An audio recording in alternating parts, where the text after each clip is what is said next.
Pastor André vai vir aqui. Dá um aplauso a Jesus pela vida dele. Ele deixou sua igreja. É um pastor que tem trabalho na África, vários países também do Oriente. É um homem de Deus. A esposa dele está ali, parece filha dele, né? Fica em pé aí, serva de Deus. Aí, glória a Deus. E também está ali o Toninho Malafaia, ele que me apresentou o pastor Silas Malafaia. Fica em pé, pastor Toninho, sua esposa. Sol, cristal, estrela, eu chamo ela desses nomes todos assim, olha lá. Dá um aplauso a Jesus pela vida deles também. Ele vai ministrar às 20 horas no culto Caixa d'Água. E nós estamos aí, servindo a Deus, né? E no final vamos ter aquele ato profético, porque Deus tem usado muito a vida do pastor André na área financeira. Não só financeira, mas familiar. Porque é muito ruim a pessoa não ter dinheiro para nada, para escola, para faculdade, não ter condições financeiras, é muito ruim. E Deus levanta pregadores de cada área determinada, né? E ele é um desses aqui. No final nós oramos então. Pai, nós abençoamos o teu servo, que ele seja a boca do Senhor, e também estamos crendo, ó Deus, na tua graça, nos que estão em casa, em outros países, nos leitos dos hospitais. Fala conosco, ó Pai. Queremos glorificar o teu nome. Abençoa a igreja presbiteriana, a Batista, a Metodista, a Assembleia de Deus, a Quadrangular, os pastores de Belo Horizonte, da Grande BH, as missões Getsemane. Estamos tendo culto agora simultaneamente em 51 lugares aqui em Belo Horizonte. Então que o Senhor dê tua graça, que aconteçam curas, respostas, libertação, transformação e principalmente salvação. Tira a vontade de ir embora. Satanás não tem lugar aqui. Ele está repreendido em nome de Jesus Cristo. E aqui dentro a tua glória, o teu poder, curando, libertando, revelando, transformando e salvando, em nome de Jesus. Amém. Glória a Deus. Obrigado, pastor. Paz, meus queridos. Amém. Que bom estar mais uma vez aqui junto com vocês na Getsemane. Estamos numa saga aí, né? Nessa semana, nesse final de semana, tivemos quem estava sexta-feira aqui no culto? Alguns irmãos aí.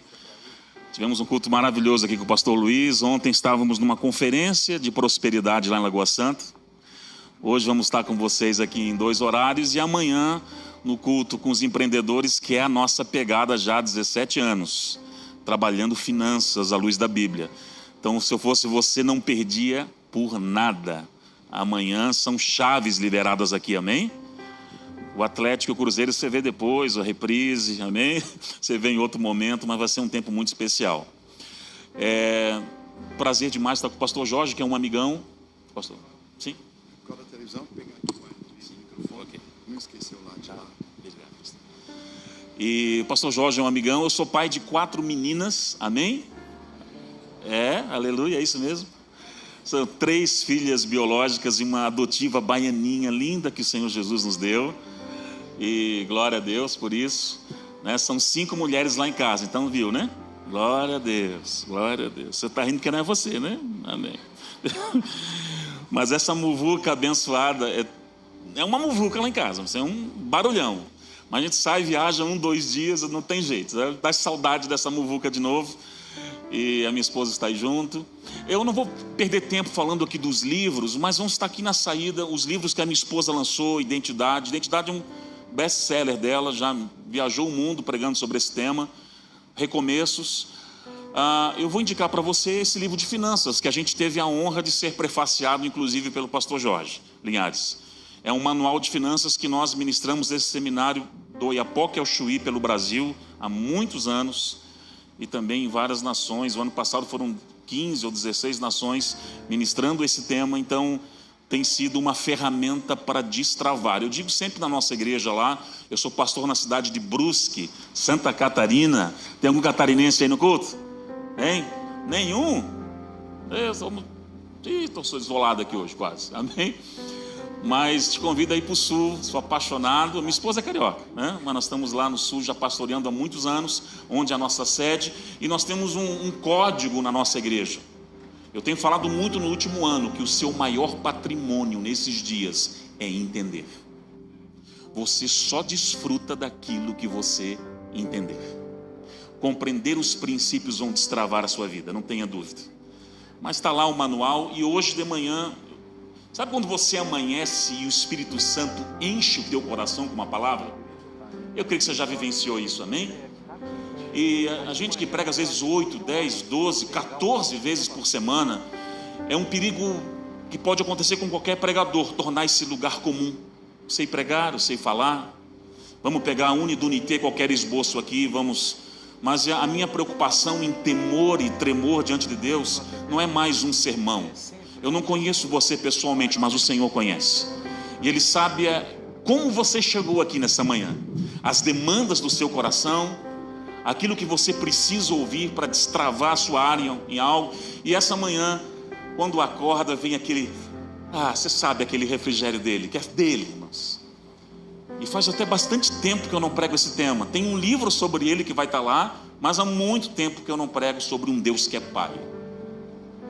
Paternidade entendida pelo viés bíblico e pelo Espírito vai destravar todas as áreas da sua vida, não é só a área financeira, também.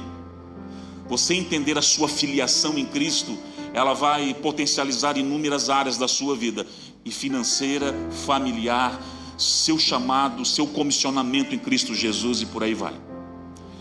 E eu quero que você, por gentileza, abra a sua Bíblia em Lucas, o Evangelho de Lucas, capítulo 15, versículo 11, uma das parábolas mais conhecidas da Bíblia, a parábola do filho pródigo. Eu vou ler na RC, ou pode ser, enfim, eu vou ler na versão de vocês aqui, e nós vamos ler alguns versículos alternados para ganhar tempo, amém? Então vá acompanhando comigo aí. Vamos começar no versículo 11. Certo homem tinha 2 filhos, versículo 12. O mais moço deles disse ao pai: Pai, dai-me esse pai. Você vai entender, grave isso aí na sua mente. Dá-me a parte dos bens que me cabe. E ele lhe repartiu os haveres. Salte agora para o 14, versículo 14. Depois de ter consumido tudo, sobreveio àquele país uma grande fome, e ele começou a passar necessidade. Salte para o 17 agora, por gentileza.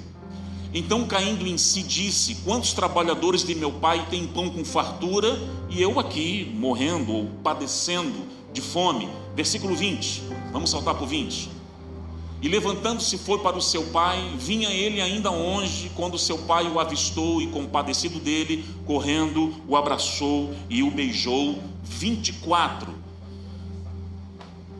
Porque esse meu filho estava morto e reviveu, estava perdido e foi achado, e começaram a regocijar-se. Agora o 29, do 29 vamos até o final, ao 32. Mas ele respondeu ao seu pai: há tantos anos que eu te sirvo sem jamais transgredir uma ordem tua, e nunca me deste um cabrito sequer para eu me alegrar com os meus amigos. 30. Vindo porém esse teu filho, olha só, que desperdiçou os teus bens com as meretrizes, tu mandaste matar o novilho cevado. O 31, então respondeu o pai: meu filho, tu sempre, guarde isso, estás comigo, tudo que é meu é teu. E o 32, entretanto era preciso que nós nos regozijássemos e nos alegrássemos, porque esse teu irmão estava morto e reviveu, e tendo estado perdido, foi achado. Amém. As parábolas de Jesus, queridos, eu sou apaixonado por elas. São pelo menos 40 narradas ali no Novo Testamento que Jesus anuncia. Pelo menos 40. E a parábola do bom samaritano, a parábola do filho pródigo são as mais conhecidas. Você deve ter lido, ouvido inúmeras pregações. E se você pegar um dia na sua vida só para estudar as parábolas de Jesus, você já vai ter um belo e grande conhecimento de assuntos do reino de Deus para você vivenciar e aplicar na sua vida. Tem parábolas de cunho escatológico, certo? Parábolas que tratam relação com Deus, com finanças, várias. Só um detalhe: das 40 parábolas de Jesus, 16 Jesus toca no assunto de dinheiro, recursos e finanças. É o assunto que ele mais trata nas parábolas. Você tem uma ideia? Há parábolas que falam do amor ao próximo, de hospitalidade e etc e tal. E a parábola do filho pródigo, vou lá, você já ouviu pregações, amém? Sobre elas? Algumas na sua vida, certo? E geralmente, qual é o assunto, a temática de ênfase nessa parábola? Geralmente, o perdido. O perdido voltando à casa do... Eu não gosto muito do termo desviado, enfim, mas aquele que se perdeu, aquele que desviou o seu passo, desviou o seu caminho, retornando à casa do Pai. E glória a Deus, eu já ouvi inúmeras aquelas pregações efusivas de tendas, lembra aquele tempo, e os pregadores usando esse texto maravilhoso, e almas retornando aos caminhos do Senhor. Mas desde que eu me converti em 96, essa parábola sempre ministrou ao meu coração outra vertente: paternidade. E eu vou dizer uma coisa para você: a sua vida muda completamente o dia que você vivenciar em plenitude a paternidade de Deus sobre você. Nós costumamos, toda a igreja filha que eu dou cobertura, a primeira conferência que nós fazemos é justamente paternidade, trabalhando paternidade celestial, paternidade biológica e paternidade ministerial. Homens que Deus levanta como pais geracionais. Por quê? Porque se entenderem isso, vão romper. A minha oração mudou, a forma de me relacionar com Deus mudou, tudo mudou, até os resultados, quando eu comecei a vivenciar Deus em sua plenitude como Pai.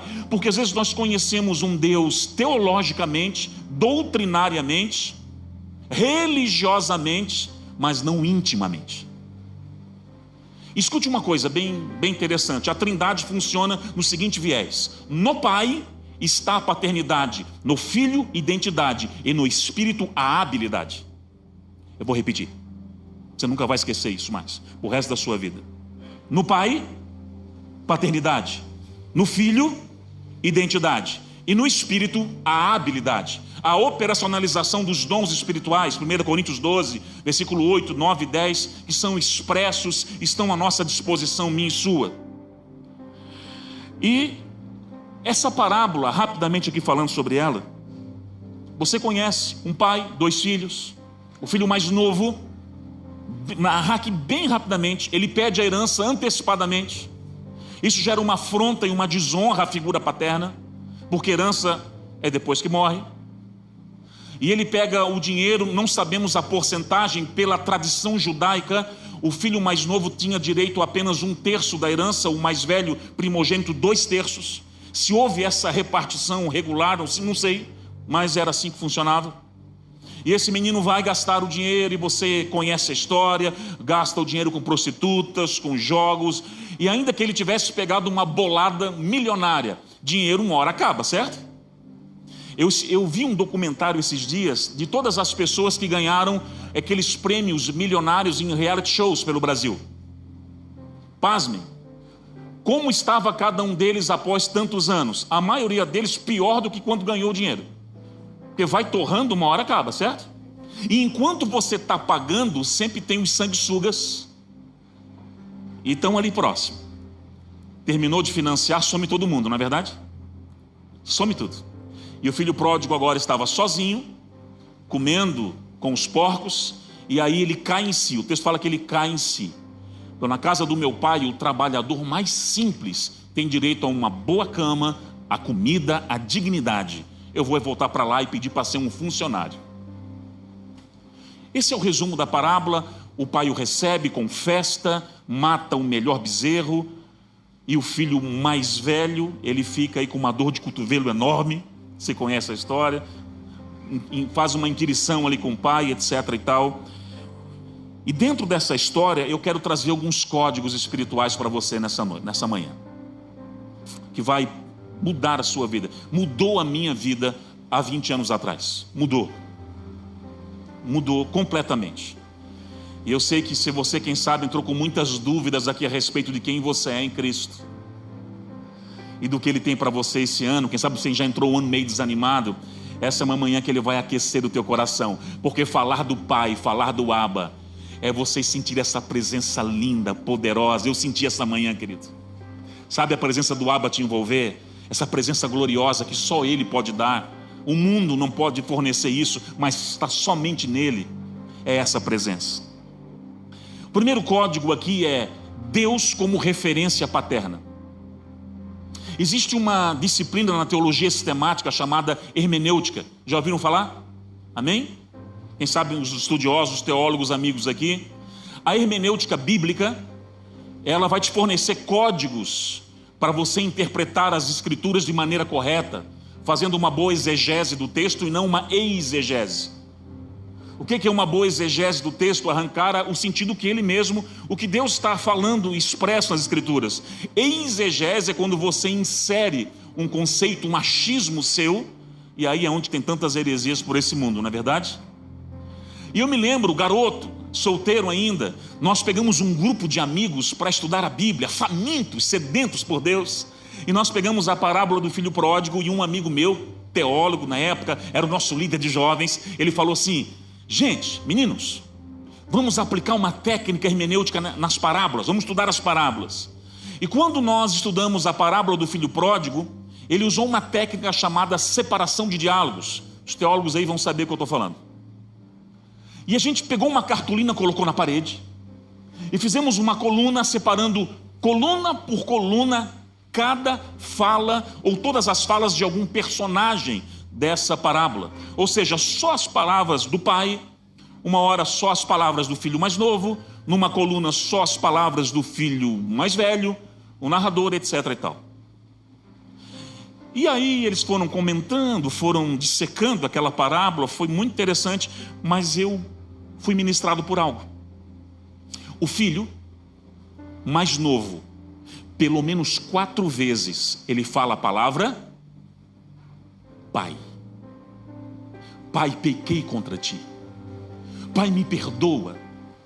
E o filho mais velho em nenhum momento fala pai, e quando vai se referir ao irmão, lembra o texto? Esse teu filho aí, parece que ele está se excluindo da questão familiar e do relacionamento familiar. Aliás, é o retrato de muita gente, às vezes, dentro da igreja. Está há anos servindo a Jesus, mas nunca experimentou essa doce e preciosa paternidade. Agimos religiosamente, servimos dentro de uma rotina ministerial, mas não conhecemos esse Deus que é Pai. E a paternidade só vem pelo viés da identidade que está em Cristo Jesus. João 12: todos quanto receberam, deu-lhes o poder de serem chamados filhos de Deus. Filhos de Deus. Você é filho de Deus. Você é filha de Deus. O diabo pode dizer qualquer outra coisa na sua cabeça, mas entenda que você é filho e filha do reino. Eu sei que para alguns é mais difícil vivenciar a paternidade. A minha esposa, no livro Recomeços, conta a história dela, que foi depois de 28 anos Deus restaurou a relação com o pai dela. Então, quando nós começamos a namorar, pastor Jorge, e a gente ia orar junto, papai amado, meu paizinho, Aba, e ela olhava para mim e dizia: não dou conta de orar assim não. Não dou conta. Por que não dá conta? Porque ela não teve uma referência paterna, biológica. E os nossos pais biológicos, eles são uma primeira figura, uma sombra de uma relação com uma paternidade com Deus que virá posteriormente. Eu, graças a Deus, eu vim de um lar funcional. Pai e mãe dentro de casa, mesmo com falhas ou limitações, estavam ali. Então para mim não foi muito difícil, quando eu aceitei Jesus, ver Deus como um pai. Agora ela, o pior dia da vida dela era o dia dos pais. Todas as crianças recebiam lá os pais por uma apresentação. Ela queria que esse dia sumisse do calendário. E a história dela é linda, dá um filme. Ela falou ainda que um dia vai virar um filme, né, meu amor? E está tudo registrado no livro dela, Recomeços. Quantas famílias já fizeram caminhos de volta com seus pais depois da leitura desse livro? Quantos? Eu sei que não é fácil. Eu vi um especialista em relacionamento, em comportamento no Brasil esses dias falar uma coisa que me assustou. No primeiro momento eu até fiquei assim: não é verdade, não pode. Ele falou que 47% das pessoas hoje estão nascendo, crescendo, vivendo sem a figura paterna. Eu fiquei calculando assim, 47%. Esse cara exagerou no número, certo? Deu uma exagerada. 47%.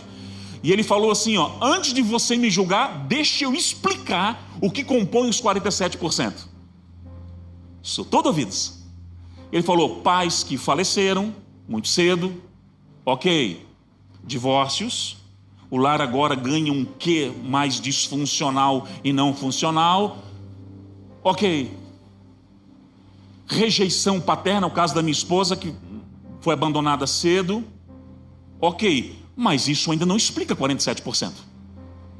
E aí ele falou assim: existe um fenômeno nos dias de hoje, é os órfãos com pai vivo.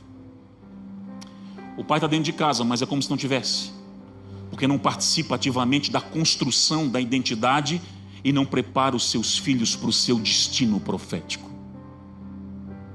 Então estão, mas é como não estivessem. Aí eu falei: agora explica esses 47%. Agora ok. E tudo que o diabo vai tentar roubar do seu coração é essa relação de paternidade.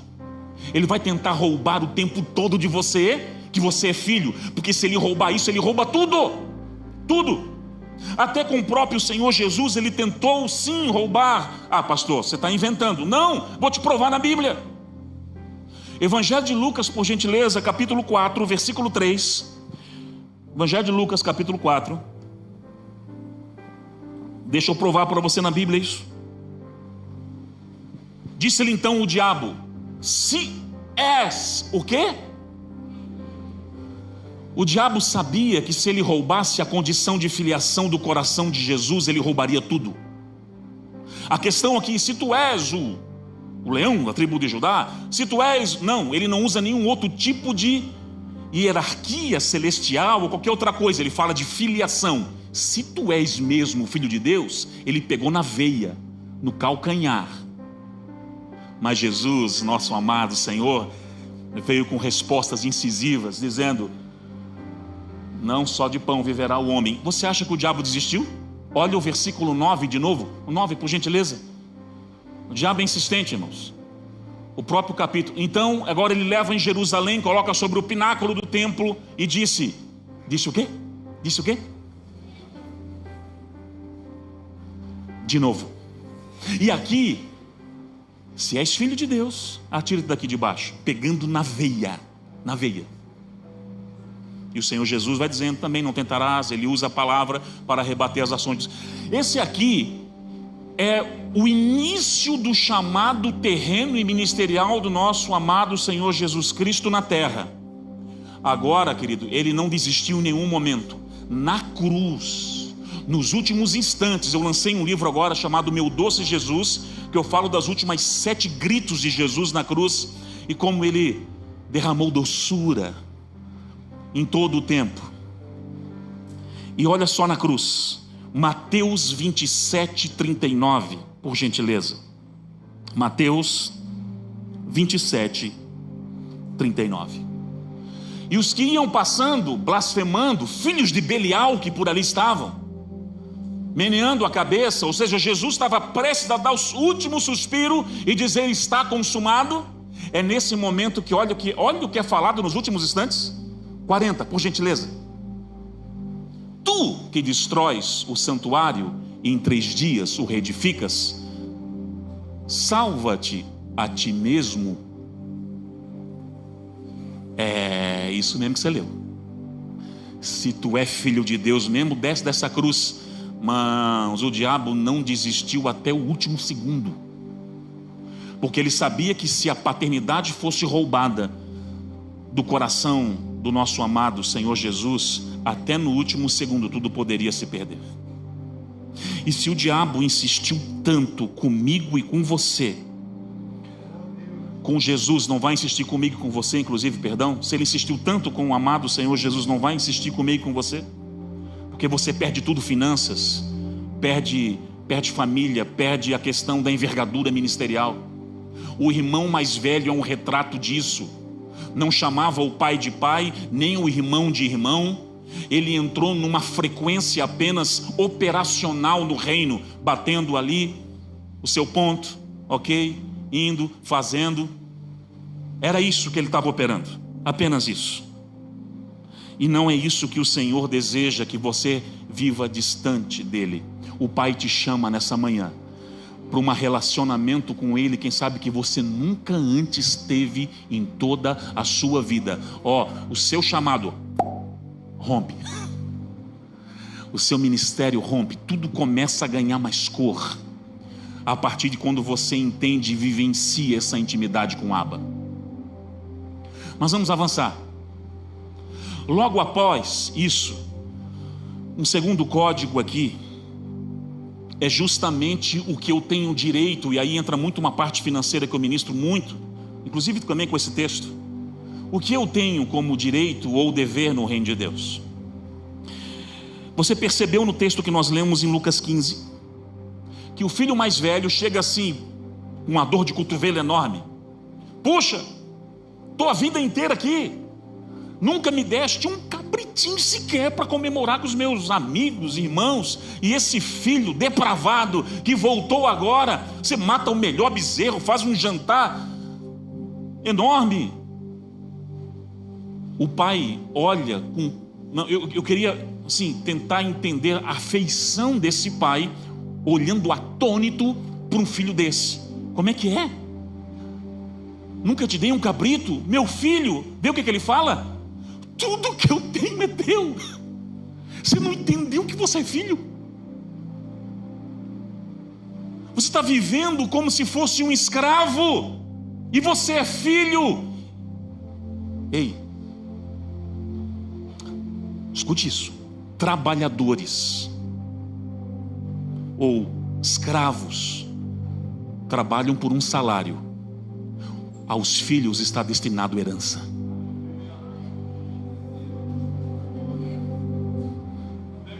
Você pegou no espírito aí? Trabalhadores trabalham por um pagamento, o filho está destinado à herança. Eu sei quem eu sou em Cristo, tudo que é dele é meu.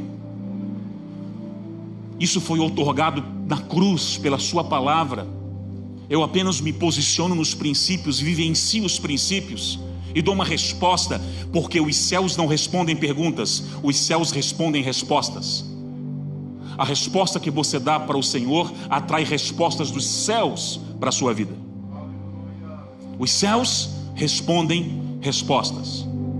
Aí, quando nós vemos textos como, por exemplo, Romanos 8, versículo 15, porque é tão interessante isso. Eu falei que trabalhadores, escravos trabalham por um salário, e os empregados são pagos para fazer, os filhos são treinados para serem, e os filhos, quando entendem, trabalham e muito também para o pai, mas numa relação paterna e não numa relação escrava. É por amor, porque Ele nos amou primeiro. Porque não recebestes o espírito de escravidão para viveres outra vez atemorizados, mas recebeste o espírito de quê? Você é filho, filha, na qual nós chamamos Abba, Pai. Abba. E olha só o 16, que revelação tremenda. O próprio Espírito é que vai testificar em nós que você é filho e filha de Deus, e é o que Ele está fazendo essa manhã nesse lugar. É o Espírito testificando no nosso espírito que você é filho e filha de Deus. E olha o 17. E se nós somos filhos, e somos, também nós somos herdeiros, aleluia! Co-herdeiros de Deus, co-herdeiros com Cristo, herdeiros de Deus, aleluia! E se com Ele sofremos, sim, há tribulações, perseguições, mas também com Ele seremos glorificados. Você é filho, e filho pertence à herança. Jamais esqueça disso em toda a sua vida. Em toda a sua vida, você é filho, é filha de Deus, e há uma presença dEle aqui nessa manhã. Há uma presença dEle. Todas as vezes que eu falo do Abba, eu falo do Pai, eu não sei dizer o que acontece comigo, porque não se trata de mim, não se trata do que eu estou pregando, não se trata do André, se trata dele, se trata do Pai, se trata do Abba, é dele. Quando o filho volta, o Pai o recebe, E alguém lembra o que o pai faz com o filho? Ele dá 3 coisas para o filho. 3 coisas, lembra? 3 elementos.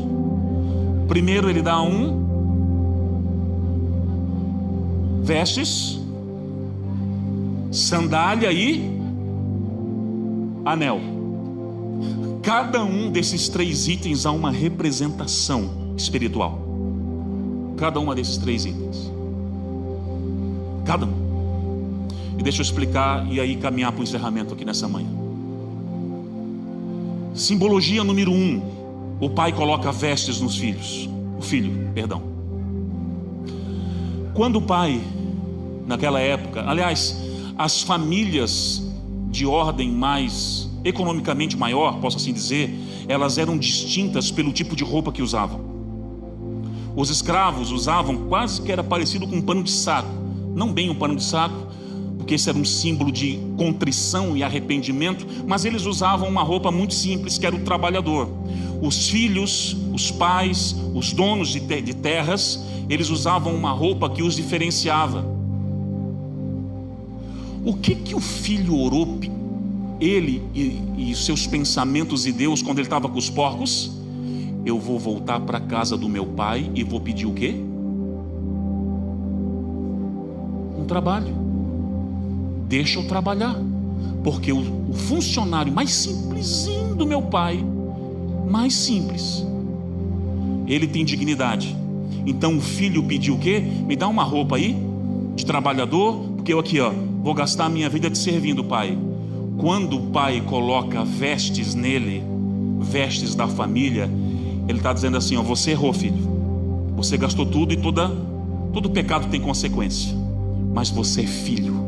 E filho sempre será filho. Pecado tem consequência, tem, mas filho é filho, filha é filho. Eu não sei se você andou, quem sabe, dando umas pisadas fora aí pelo mundo. Quem sabe você esfriou na fé e o Abba não está aqui para te julgar ou condenar. Apesar que sabemos que tudo aquilo que um homem plantar ele vai colher, mas ele te chama de filho e filha e te chama à mesa novamente nessa manhã. A mesa. Segunda coisa que ele coloca, o quê? Um anel. Um anel. O que era a representatividade de um anel naquela época, pastor Toninho? Autoridade. Negócios eram fechados com um anel da família. Compra e venda se negociava, e o cartório da época era um anel ali. Você vai ver isso presente em várias passagens bíblicas, várias, inúmeras. Quando o pai coloca o anel de novo nele e o brasão da família, ele está falando assim: filho, eu te restituo a autoridade em poder falar em nome da família. Eu restituo a autoridade em você poder comprar, vender, investir em nome da família. Eu te dou.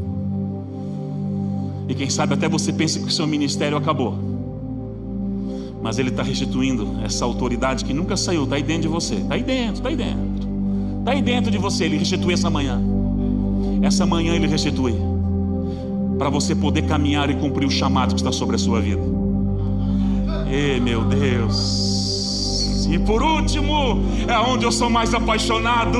Sandálias falam demais ao meu coração. Quando eu comecei a estudar isso anos atrás, quando chegou nas sandálias, eu acho que eu fiquei chorando uma semana inteira. E vem comigo nessa manhã, vem comigo. Sandálias. Os escravos naquela época não usavam alparcas ou sandálias. Por quê? O terreno árido, a gente já foi em Israel algumas vezes, o pastor também está indo lá agora. É um lugar árido, um lugar deserto, a temperatura do solo muito grande. Então os escravos não ganhavam sapatos ou as sandálias da época, porque já era um fator na mente impeditivo para que ele fugisse. Está pegando aí?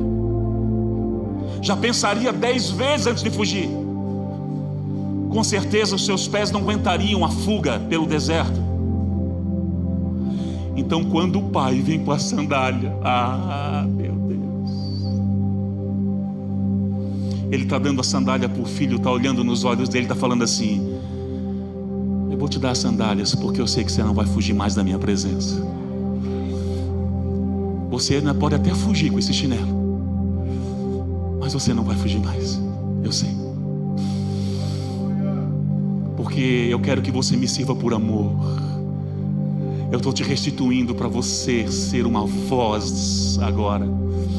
Ele está restituindo você nessa manhã para você ser uma voz. E tem chamados engavetados aí, promessas engavetadas que papai está trazendo para fora nessa manhã. Você pode até pensar que acabou tudo, mas não acabou não. A presença do Pai está aqui nessa manhã. E Ele está te dando sandálias novas para você poder caminhar essa carreira proposta, meu querido. Você entende isso? Para você ir um pouco mais longe. É o Pai, e a tua relação com o Pai muda tudo. Eu quero terminar em 3 minutinhos, 4, com o testemunho da minha filha adotiva, pastor. O pastor Jorge conheceu quando esteve pregando na nossa igreja lá.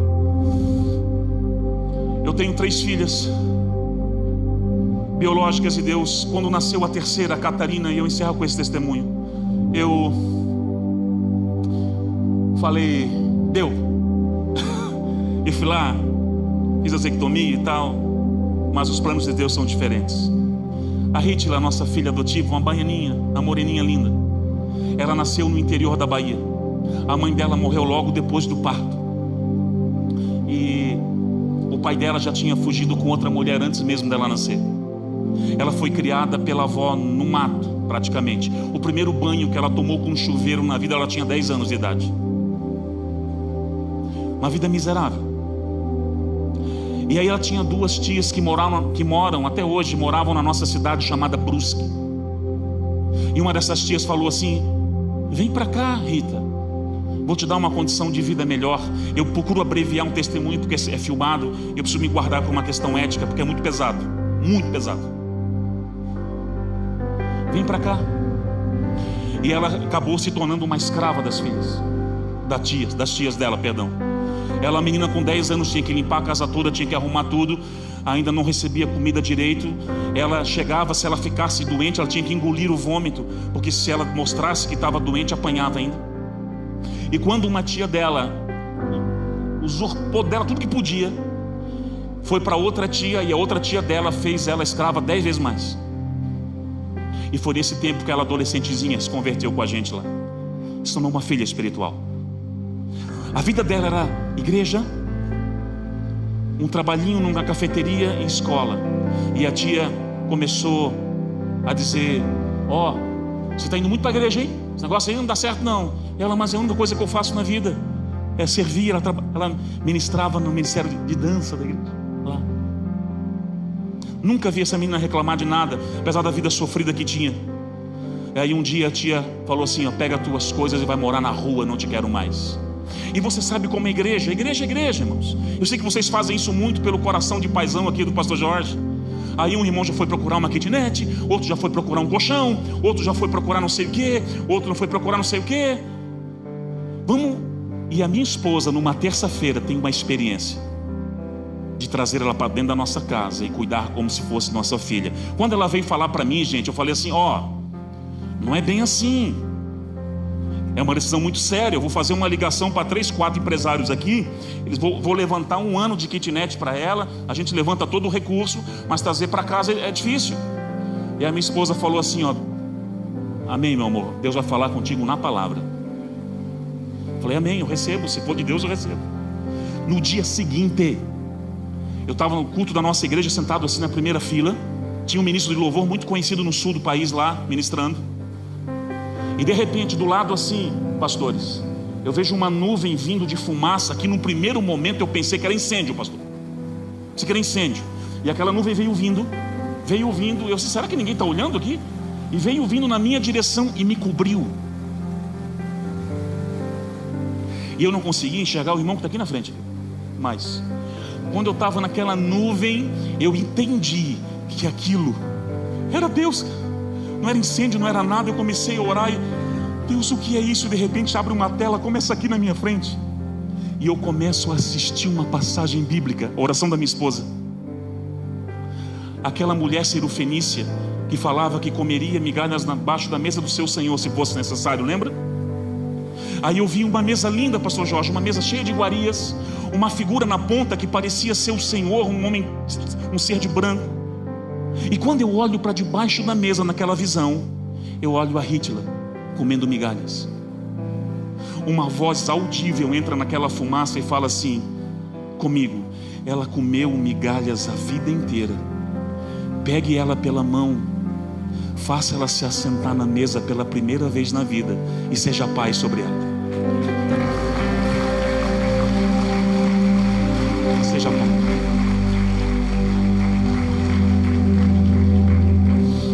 Eu caí no chão. Os irmãos da igreja pensaram que eu estava recebendo algo de Deus, e realmente eu estava. E quando eu levantei, eu estava apavorado. Onde é que está ela? Onde está ela? Nós trouxemos ela para casa e ela é um presente de Deus para nós. Os primeiros dias ela sentava no sofá assim, olhando. Demorou para a ficha cair. E quando ela chegou em casa, o que ela queria ser? Uma escrava. Porque a vida inteira, ela queria ser apenas uma escrava. E eu falei: você vai aprender a ser filha. Aqui todo mundo se ajuda, mas você vai aprender a ser filha. E sabe qual é o milagre maior, irmãos? Não é a fumaça, não é a visão, não é algo sobrenatural, isso é lindo. Um milagre maior é que eu olho para as quatro e o amor que Deus colocou no meu coração é o mesmo por ela do que as outras. Só Deus faz isso.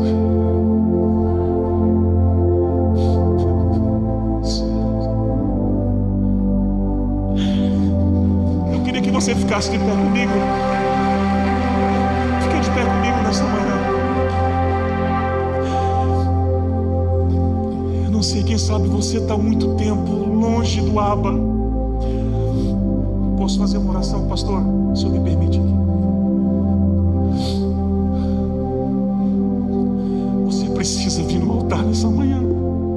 É o Abba te chamando. Sim, você é filho ainda. Não sei por onde você andou, o que você fez, mas é uma manhã que Ele te traz pro colo de novo. Eu quero te convidar a vir ao altar. É a tua aliança com o Abba. Você nunca mais será o mesmo. Nunca mais será o mesmo. Feche teus olhos onde você está. Você aí de cima, no mezanino. Eu quero te convidar a fazer uma aliança com o Abba. Sai do seu lugar e vem à frente. É o amor dele te tocando de uma forma sobrenatural. Quem sabe o teu pai era um bruto. O teu pai, me desculpa aqui o termo, mas era um cavalo. Só espancou você. Você não teve referência nenhuma paterna. Hoje ele está mexendo dentro do teu coraçãozinho. Você que não teve pai dentro de casa, vem aqui correndo. O amor dele vai encher o teu coração de uma forma tão sobrenatural que vai ser diferente a partir dessa manhã. Nós vamos cantar aqui um trechinho de uma canção, e você vai vir aqui para eu poder orar por você, abençoar a sua vida e a sua casa em nome de Jesus. É o Pai que está aqui e quer te abraçar nessa manhã. Que cuidar de você. Sim, é um novo tempo sobre a sua vida. Esqueceu. Ele sabe de tudo que você está passando. Vem, filha amada, Ele diz para os braços dele. Mandou te dizer que Ele está cuidando. Ele quer te abraçar nessa manhã. Lembrar de onde você veio, aonde você chegou. Lembrar de todo o livramento que você já passou.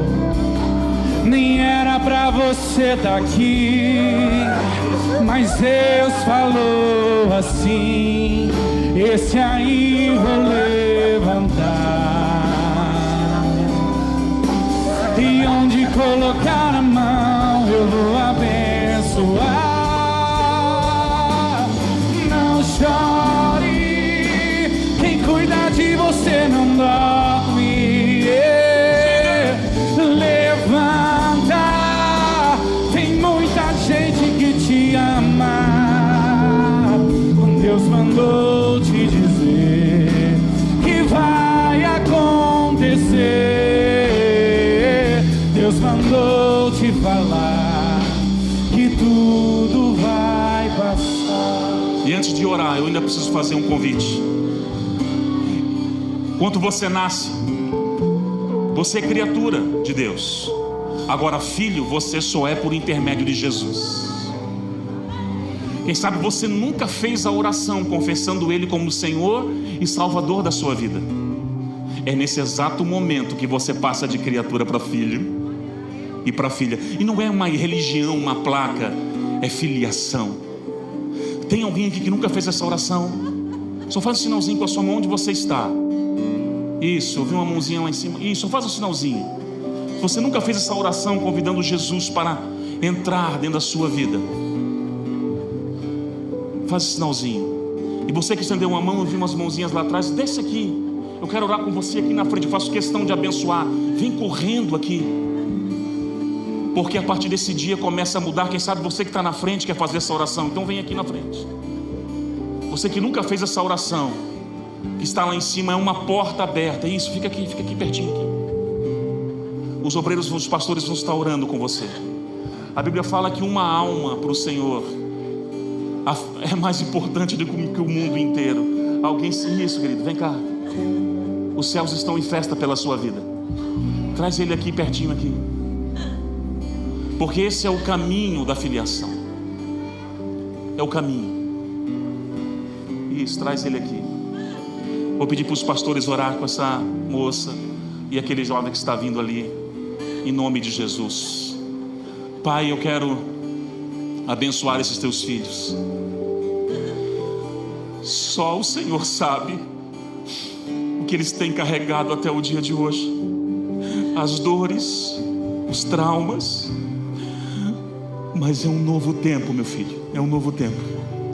É um novo tempo. E se algum pastor puder orar com ele, é uma manhã fazendo de oração cura, de rendição com a irmã lá. Pastor, pode assumir, orando. Pastor André, por isso que muitas pessoas procuram no marido o pai, né? E não são poucos os casais que a esposa chama o marido dela de pai.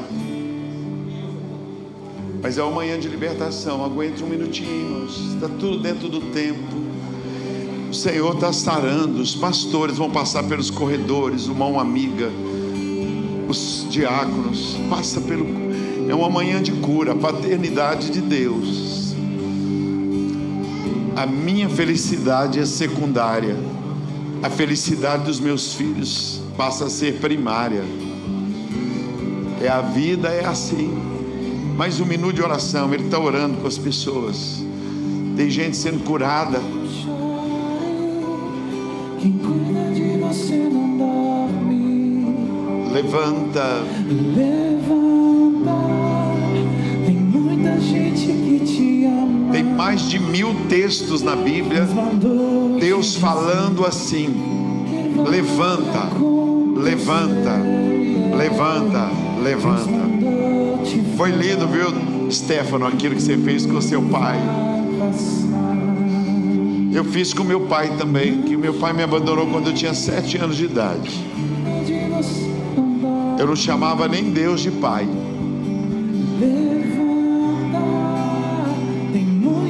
Nem sei o que era isso aqui, ó, meu pai. Nunca meu pai me deu um abraço. Nem sei o que é isso, Andréia, doutora. Por isso, você que tem um pai, ame. Tente restaurar. Tenta restaurar a amizade com ele. Usa seu celular. Usa o Dia dos Pais, né? Dá uma Bíblia de presente com letra maior. Dá um CD de canções.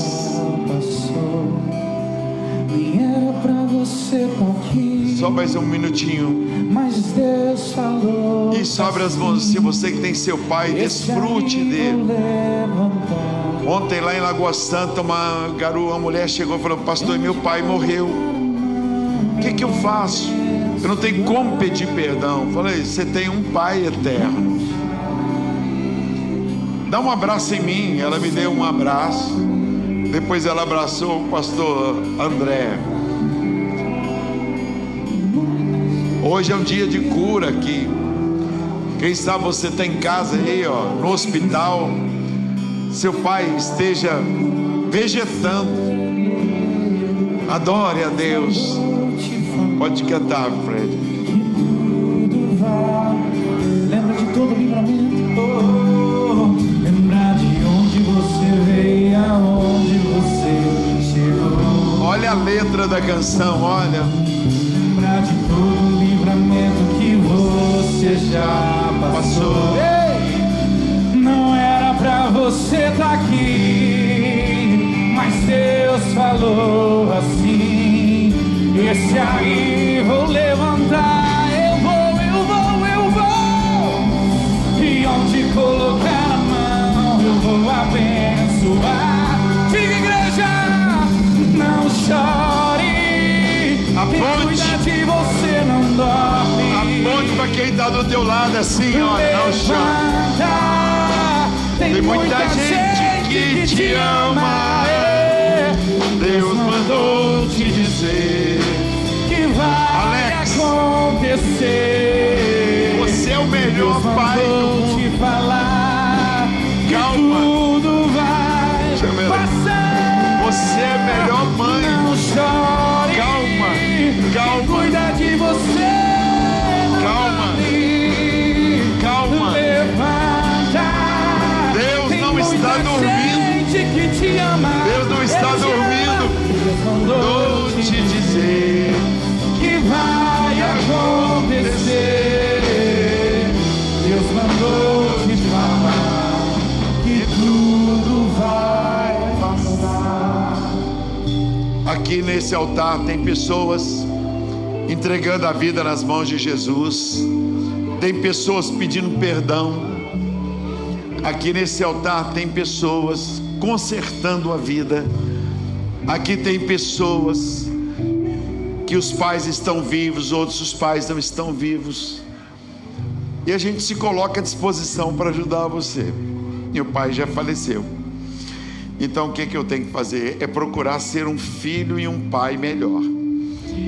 E não procurar nos outros o pai que eu queria ter. Eu ser o pai para o meu filho, minha filha, para os meus netos, para os idosos da igreja.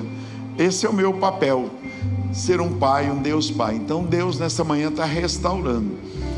Se você quiser, você que está aqui entregando a vida nas mãos de Jesus, você está vendo os conselheiros com a camisa aqui, ó?